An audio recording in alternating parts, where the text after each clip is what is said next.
It's Thursday. Easter Sunday's coming up. You know, I used to walk 5 miles to church every Sunday. Church wasn't but 2 blocks away, but I'd take the long way around. So you ain't got no excuse. I expect to see everybody, especially you, Sister Tammy. You might want to plan on going twice.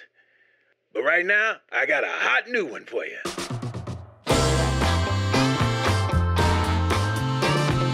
Segregation now, segregation tomorrow, and segregation forever.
I believe segregation should and will end.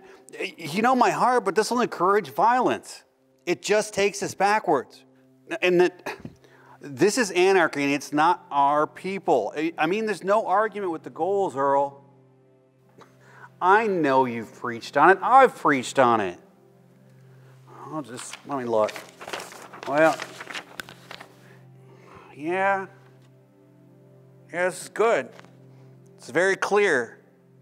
We expressed understanding that honest convictions in racial matters could properly be pursued in the courts, but urged that decisions of those courts should in the meantime be peacefully obeyed. Since that time, there's been some evidence of increased forbearance. That's like a word. Forbearance and willingness to face facts. Responsible citizens have undertaken to work on various problems which cause racial friction and unrest.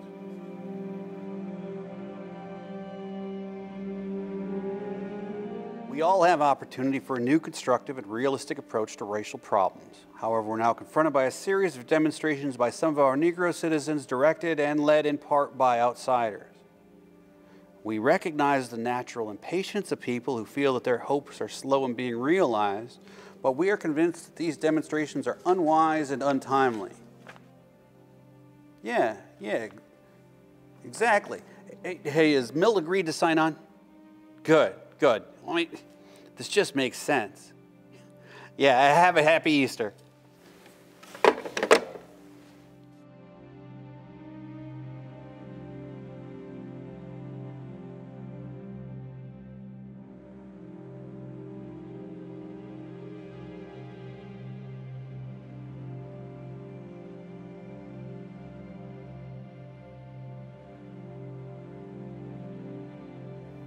My dear fellow clergymen, while confined here in the Birmingham City Jail, I came across your recent statements calling my present activities unwise and untimely. Seldom do I pause to answer criticisms of my work and ideas, but if I sought to answer all the criticisms that crossed my desk, my secretaries would have little time for anything other than such correspondence in the course of the day, and I would have no time for constructive work.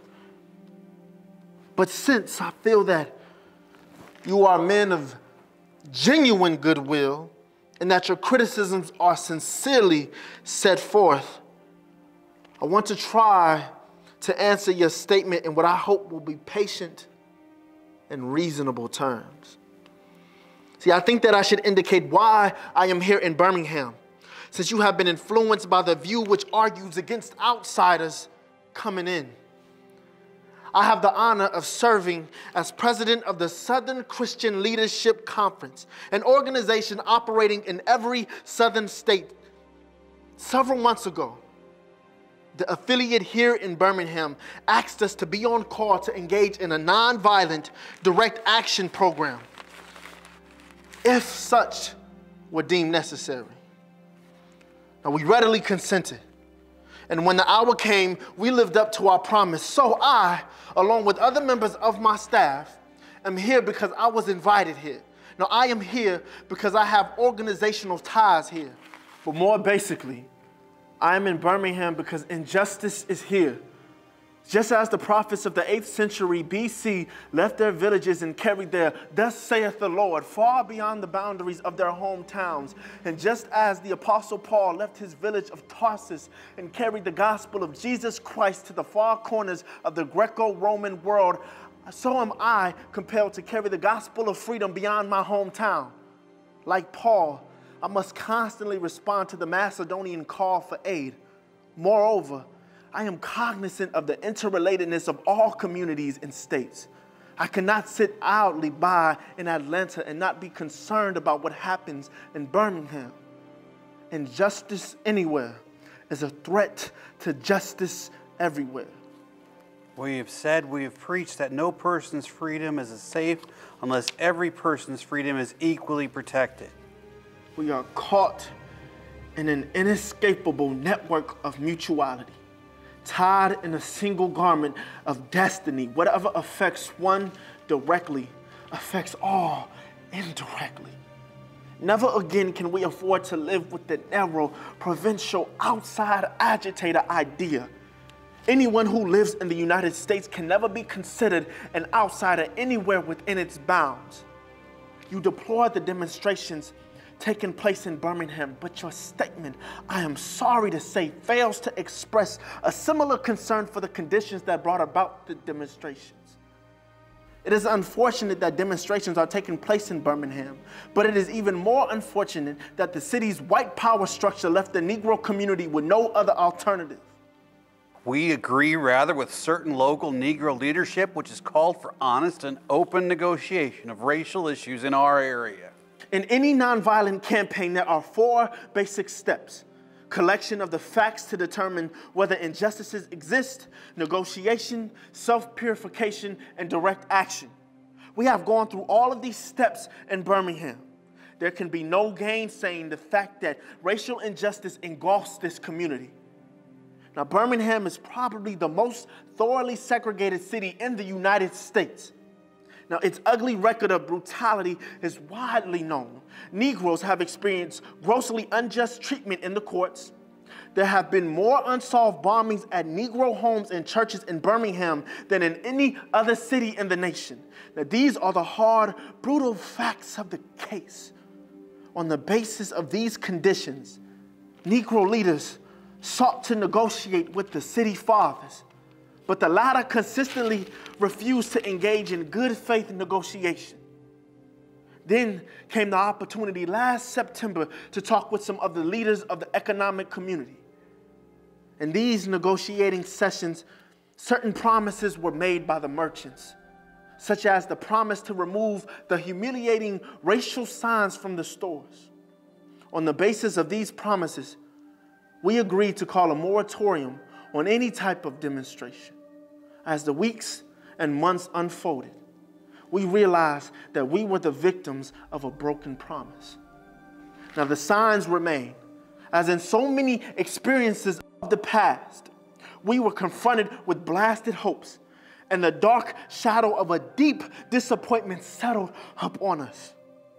So, we have no alternative except that of preparing for direct action, whereby we present our very bodies as a means of laying our case before the conscience of the local and national community. See, we are not unmindful of the difficulties involved, so we've decided to go through a process of self-purification. And at these workshops of nonviolence, we repeatedly ask ourselves the questions: are you able to accept the blows without retaliating? Or are you able to endure the ordeals of jail? Yes, but why direct action? Why sit-ins, marches, and so forth? Isn't negotiation a better path? You are exactly right in your call for negotiation. Indeed, this is the purpose of direct action.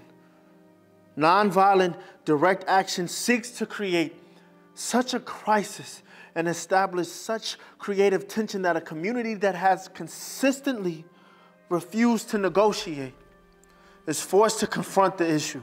It seeks so to dramatize the issue that it can no longer be ignored. I just referred to the creation of tension as part of the work of the nonviolent resistor. This may sound rather shocking, but I must confess that I am not afraid of the word tension. I have earnestly worked and preached against the violent tension. But there is a type of constructive nonviolent tension that is necessary for growth. Just as Socrates felt that it was necessary to create a tension in the mind so that individuals could rise from the bondage of myths and half-truths to the unfettered realm of creative analysis and objective appraisal, we must see the need of having nonviolent gadflies to create the kind of tension in society that would help men rise from the dark depths of prejudice and racism to the majestic heights of understanding and brotherhood. The purpose of our direct action program is to create a situation so crisis-packed that it will inevitably open the door to negotiation. Now, I would therefore concur with you in your call for negotiation. Too long has our beloved Southland been bogged down in a tragic effort to live in a monologue rather than dialogue. One of the basic points in your statement is that the action that I and my associates have taken in Birmingham is untimely. My friends, I must say to you that we have not made a single gain in civil rights without determined legal and nonviolent pressure. Lamentably, it is an historical fact that privileged groups seldom give up their privileges voluntarily. Individuals may see the moral light and voluntarily give up their unjust posture. We know through painful experience that freedom never voluntarily is given by the oppressor. It must be demanded by the oppressed. Wait. We respectfully urge those who strongly oppose desegregation to pursue their convictions in the courts and in the meantime to peacefully to abide by the decisions of those same courts. We recognize that our problems cannot be solved in our strength or on the basis of human wisdom alone. The situation that confronts us calls for earnest prayer, for clear thought, for understanding love, and or courageous action. Thus, we call on all people of goodwill to join us in seeking divine guidance as we make our appeal for law and order and common sense. Frankly, I have yet to engage in a direct action campaign that was well-timed in the view of those who have not suffered unduly from the disease of segregation. For years now, I have heard the word wait. Now, it rings in the ear of every Negro with a piercing familiarity. Now, this wait has almost always meant never. And as one of our distinguished jurors once said, justice too long delayed is justice denied. We're gonna jump, we're gonna shout, we're gonna turn it out. It's a party in the park, and I expect to see everybody there. Sister Tammy, bring your toothbrush. If your neighbor's not listening, tell them you heard it here. Get out of that kitchen, baby, wash your face and hands. Get out of that kitchen, baby, wash your face and hands. Well, you fix my supper, cause I'm such a hungry mess. Well, you wear your hair, baby, look so mellow and fine. Well, you wear your hair, you look so mellow and fine. I can't believe my eyes, all that jive in mine.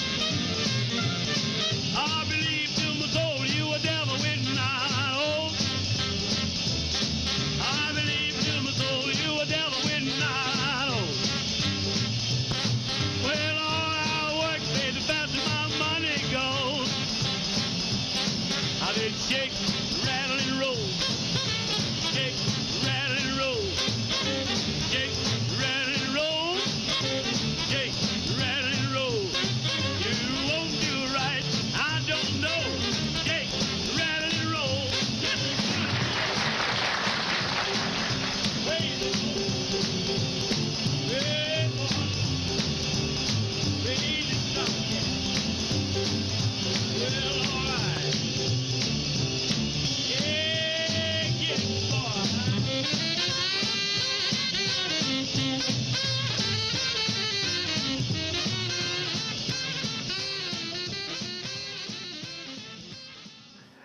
He writes as if we've done nothing. We have waited for more than 340 years for our constitutional and God-given rights.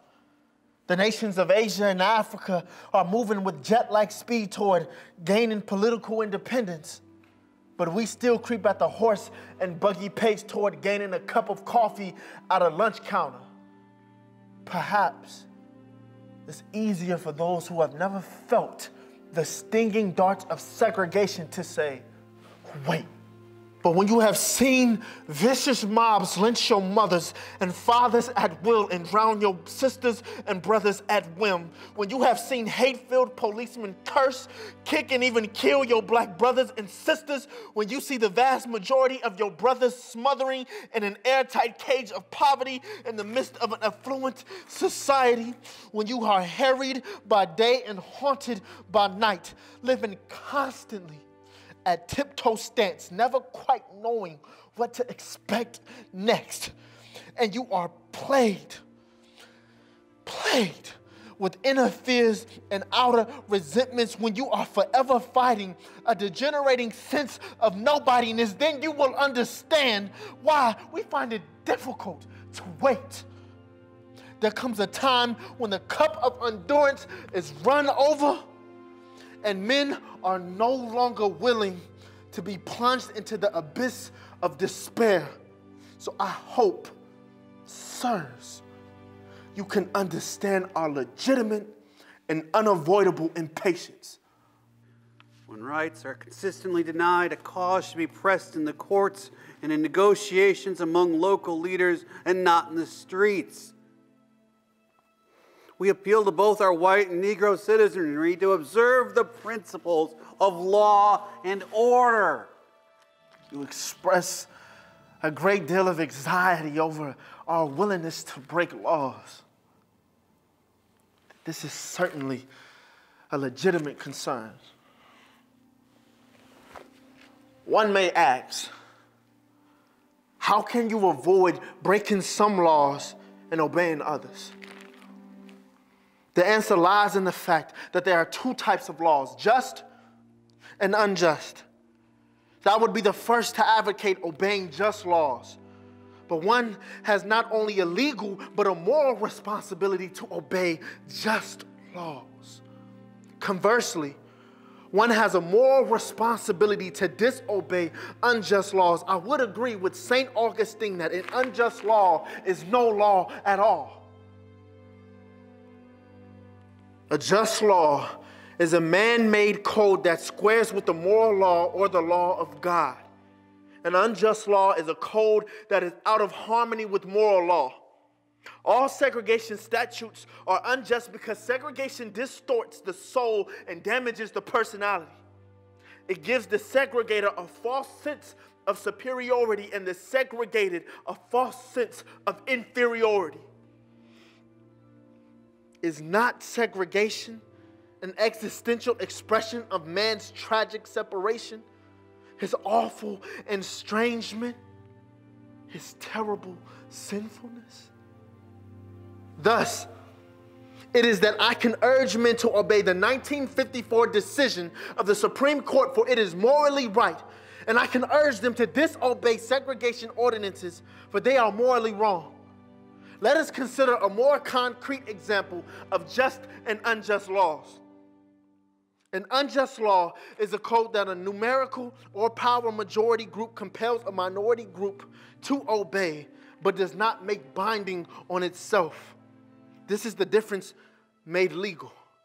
By the same token, See, a just law is a code that a majority compels a minority to follow and that it is willing to follow itself.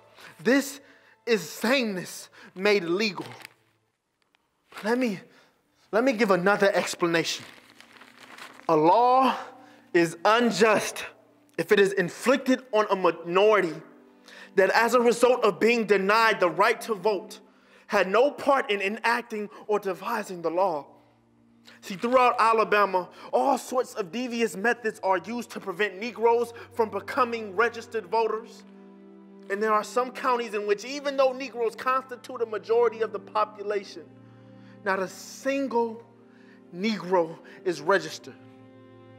Can any law enacted under such circumstances be considered democratically structured? Sometimes a law is just on its face and unjust in its application. For instance, I have been arrested on a charge of parading without a permit. Now, there is nothing wrong in having an ordinance which requires a permit for a parade. But such an ordinance becomes unjust when it is used to maintain segregation and to deny citizens the First Amendment privilege of peaceful assembly and protest. I hope that you are able to see the distinction I am trying to point out. In no sense do I advocate evading defying the law as with the rabid segregationist. One who breaks an unjust law must do so openly, lovingly, and with a willingness to accept the penalty. I submit that an individual who breaks a law that conscience tells him is unjust and who willingly accepts the penalty of imprisonment in order to arouse the conscience of the community over its injustice is in reality expressing the highest respect for the law. This is anarchy and subversion. There is nothing new about this kind of civil disobedience. It was evident sublimely in the refusal of Shadrach, Meshach, and Abednego to obey the laws of Nebuchadnezzar on the ground that a higher moral law was at stake. It was practiced superbly by the early Christians who were willing to face hungry lions and the excruciating pain of chopping blocks rather than submit to certain unjust laws of the Roman Empire. To a degree, academic freedom is a reality today because Socrates practiced civil disobedience. In our own nation, the Boston Tea Party represented a massive act of civil disobedience. We should never forget that everything Adolf Hitler did in Germany was legal. And everything the Hungarian freedom fighters did in Hungary was illegal. It was illegal to aid and comfort a Jew in Hitler's Germany. Even so, I am sure that had I lived in Germany at the time, I would have aided and comforted my Jewish brothers. If today I lived in a communist country where certain principles dear to the Christian faith are suppressed, I would openly advocate disobeying the country's anti-religious laws. Just as I formerly pointed out that hatred and violence have no sanction in our religious and political traditions, I also point out that such actions as incite to hatred and violence, however technically peaceful those actions may be, have not contributed to the resolution of our local problems. We do not believe that these days of new hope are days when extreme measures are justified in Birmingham. I must make two honest confessions to you. First, I must confess that over the past few years, I have been gravely disappointed with the white moderate. I have almost reached the regrettable conclusion that the Negroes' greatest stumbling block in this stride toward freedom is not the white citizens' counselor or the Ku Klux Klaner, but the white moderate who is more devoted to order than to justice, who prefers a negative peace, which is the absence of tension, to a positive peace, which is the presence of justice, who constantly says, I agree with you in the goal you seek, but I cannot agree with your methods of a direct action. Who paternalistically believes that he can set the timetable for another man's freedom, who lives by a mythical concept of time and who constantly advises the Negro to wait for a more convenient season. Shallow understanding from people of goodwill is more frustrating than absolute misunderstanding from people of ill will. Lukewarm acceptance is much more bewildering than outright rejection. I had hoped that the white moderate would understand that the law and order exist for the purpose of establishing justice, and that when they fail in this purpose, they become the dangerously structured dams that block the flow of social progress. I had hoped that the white moderate would understand that the present tension in the South is a necessary phase of transition from an obnoxious negative peace in which the Negro passively accepted his unjust plight, to a substantive and positive peace in which all men will respect the dignity and worth of human personality. Actually, we who engage in nonviolent direct action are not the creators of tension. We merely bring to the surface the hidden tension that is already alive. We all have that opportunity for new, constructive, and realistic approach to racial problems, just as we can choose to incite hatred and violence. In your statement, you assert that our actions, even though peaceful, must be condemned because they precipitate violence. But is this a logical assertion?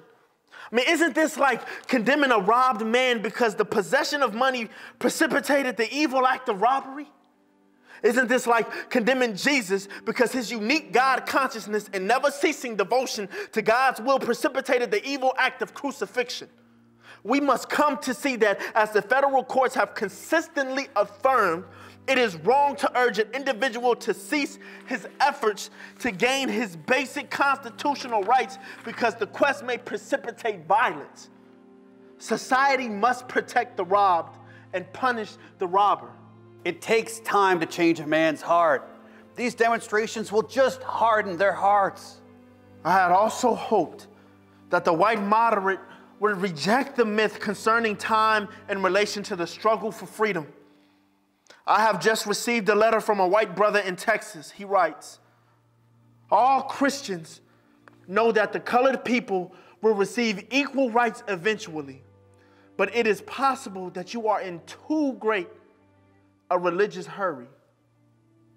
It has taken Christianity almost 2,000 years to accomplish what it has. The teachings of Christ take time to come to earth.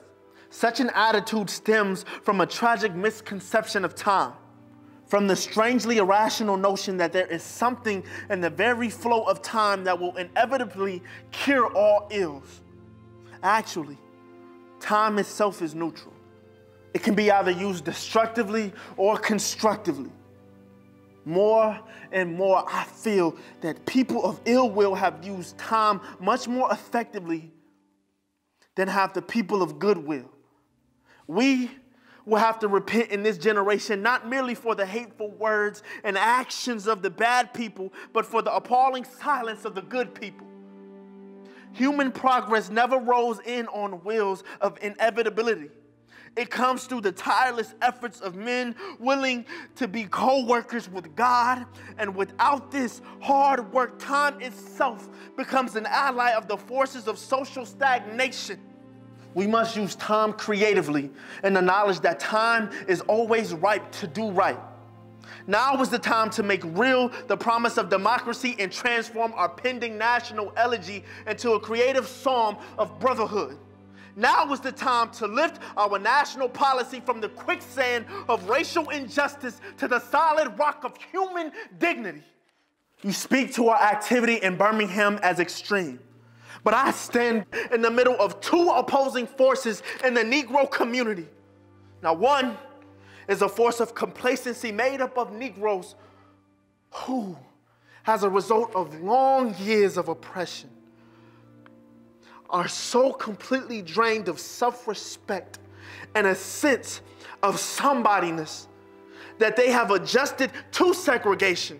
And a few of the middle-class Negroes who, because of a degree of academic and economic security, and because in some ways they profit by segregation, have unconsciously become insensitive to the problems of the masses. The other force is one of bitterness and hatred, and it comes perilously close to advocating violence. Nourished by the Negro's frustration over the continued existence of racial discrimination, this movement is made up of people who have lost faith in America, who have absolutely repudiated Christianity, and who have concluded that the white man is the incorrigible devil. I have tried to stand between these two forces, for there is the more excellent way of love and nonviolent protest. I am grateful to God that through the influence of the Negro church, the way of the nonviolence became an integral part of our struggle. Lord have mercy, I see a lot of y'all out the window right now, but there's room for more. If I told you they were going to open up the fairgrounds for you, y'all be coming up from Titusville, Mason City, and Sister Tammy, leave your chiffon at home. We don't need you backsliding.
Oppressed people cannot remain oppressed forever.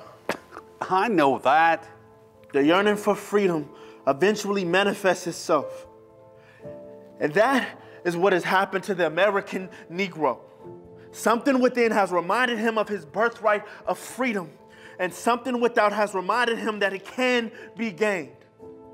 He is moving with a sense of great urgency toward the promised land of racial justice. If one recognizes this vital urge that has engulfed the Negro community, he should readily understand why public demonstrations are taking place. The Negro has many pent-up resentments and latent frustrations, and he must release them. So let him march. Let him make prayer pilgrimages to the city hall. Let him go on freedom rides and try to understand why he must do so. If his repressed emotions are not released in nonviolent ways, they will seek expression through violence. This is not a threat, but a fact of history. I have not said to my people, get rid of your discontent.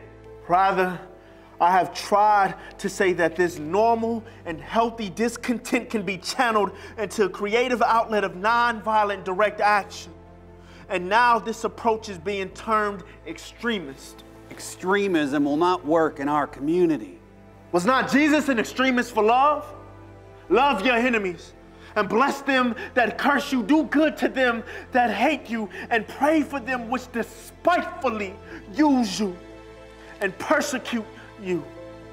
Was not Amos an extremist for justice? Let justice roll down like the waters and righteousness like an overflowing stream. Was not Paul an extremist for the Christian gospel? I bear in my body the marks of the Lord Jesus. So the question is not whether we will be extremists, but what kind of extremists will we be? Will we be extremists for hate or for love? Will be extremists for the preservation of injustice or for the extension of justice? Perhaps the South, the nation, and the world are in dire need of creative extremists. As a leader in the church, I have a heavy responsibility to our religious groups. I am thankful that some of our white brothers have grasped the meaning of this social revolution and committed themselves to it. Unlike so many of their white brothers and sisters, they have recognized the urgency of the moment and sensed the need for powerful action, antidotes to combat the disease of segregation. I am not unmindful of the fact that each of you has taken some significant stance on this issue. Though there are some notable exceptions, I have been disappointed with the white church and its leadership. I do not say this as one of those negative critics who can always find something wrong with the church. I say this as a minister of the gospel who loves the church, who was nurtured in its bosom, who has been sustained by its spiritual blessings, and who will remain true to it as long as the cord of life shall be lengthened. When I was suddenly catapulted into the leadership of the bus protest in Montgomery, Alabama a few years ago, I felt we would be supported by the white church. I felt that the white ministers, priests, and rabbis of the South would be among our strongest allies. Instead, some have been outright opponents, refusing to understand the freedom movement and misrepresenting its leaders. All too many others have been more cautious than courageous and have remained silent and secure behind stained glass windows. In spite of my shattered dreams, I came to Birmingham with the hope that the white religious leadership of this community would see the justice of our cause with deep moral concern and would serve as the channel through which our just grievances could reach the power structure. But again, I have been disappointed. I have heard numerous Southern religious leaders admonish their worshipers to comply with the desegregation decision because it is the law. But I have longed to hear white ministers declare, follow this decree because integration is morally right and because the Negro is your brother. In the midst of blatant injustices inflicted upon the Negro, I have watched white churchmen stand on the sidelines and mouth pious irrelevancies and sanctimonious trivialities.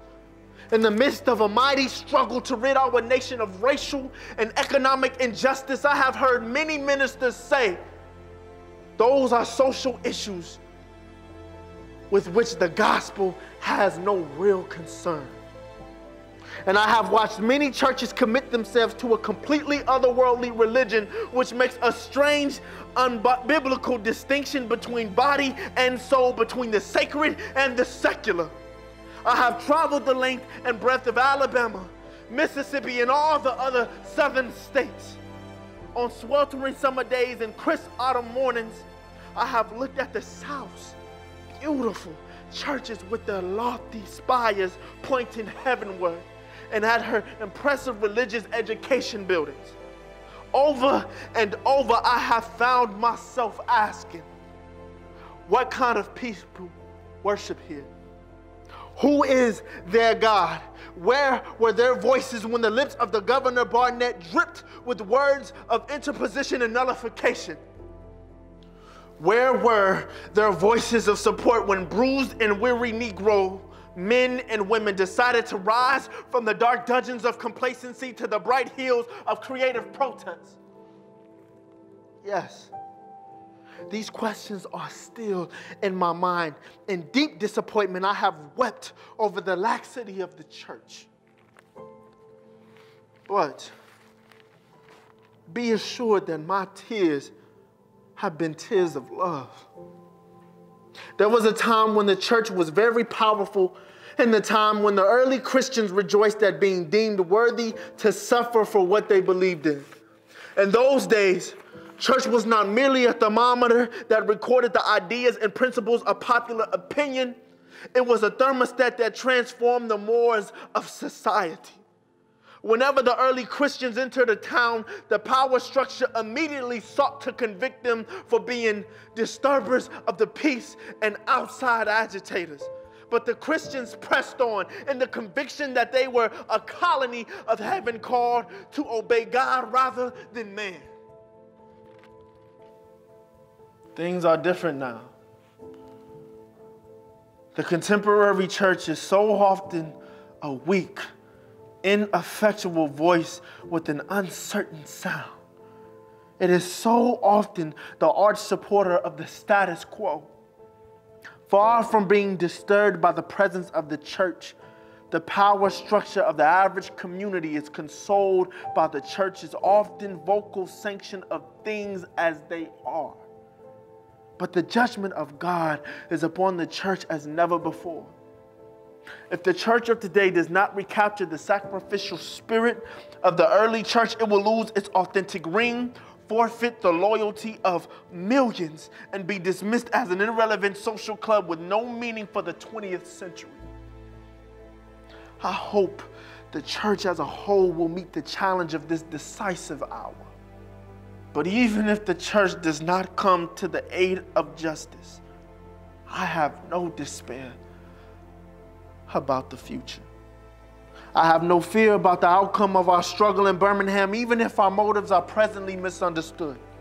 We will reach the goal of freedom in Birmingham and all over the nation, because the goal of America is freedom. Abused and scorned though we may be, our destiny is tied up with the destiny of America. We urge the public to continue to show restraint should the demonstrations continue, and the law enforcement officials to remain calm and continue to protect our city from violence. We appeal to both our white and Negro citizenry to observe the principles of law and order and common sense. Before closing, I am impelled to mention one other point in your statement that troubled me profoundly. I don't believe you would have so warmly commended the police force if you had seen its angry, violent dogs literally biting 6 unarmed, non-violent Negroes. I don't believe you would so quickly commend the policemen if you would have observed their ugly and inhuman treatment of Negroes here in the city jail. If you would have watched them push and curse old Negro women and young Negro girls, if you would see them slap and kick old Negro men and young boys, if you would observe them as they did on 2 occasions, refusing to give us food because we wanted to sing grace together.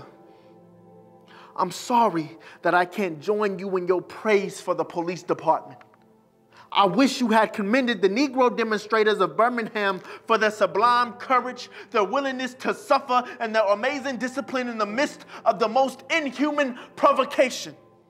One day, the South will recognize its real heroes. They will be the James Merediths, courageously and with a majestic sense of purpose, facing jeering and hostile mobs and agonizing loneliness that characterizes the life of the pioneer.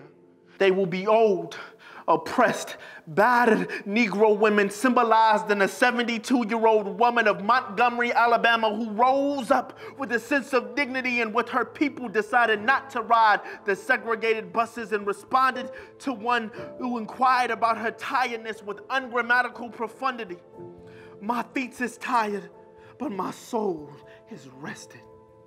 There will be young high school and college students, young ministers of the gospel, and a host of their elders courageously and nonviolently sitting in at lunch counters and willingly going to jail for the conscience's sake.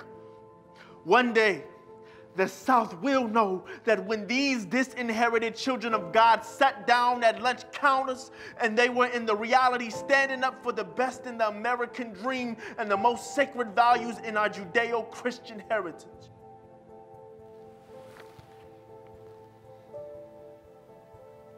Never before have I written a letter this long, or should I say a book. I'm afraid that it is much too long to take your precious time.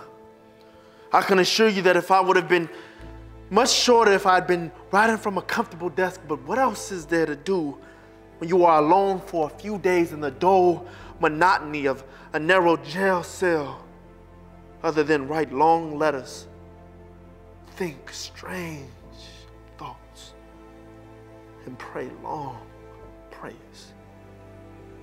If I've said anything in this letter that is an understatement of the truth and is indicative of an unreasonable impatience, I beg you to forgive me. And if I have said anything in this letter that is an overstatement of the truth and is indicative of my having a patience that makes me a patient with anything less than brotherhood, I beg God to forgive me. Yours, for the cause of peace and brotherhood, Martin Luther King Jr.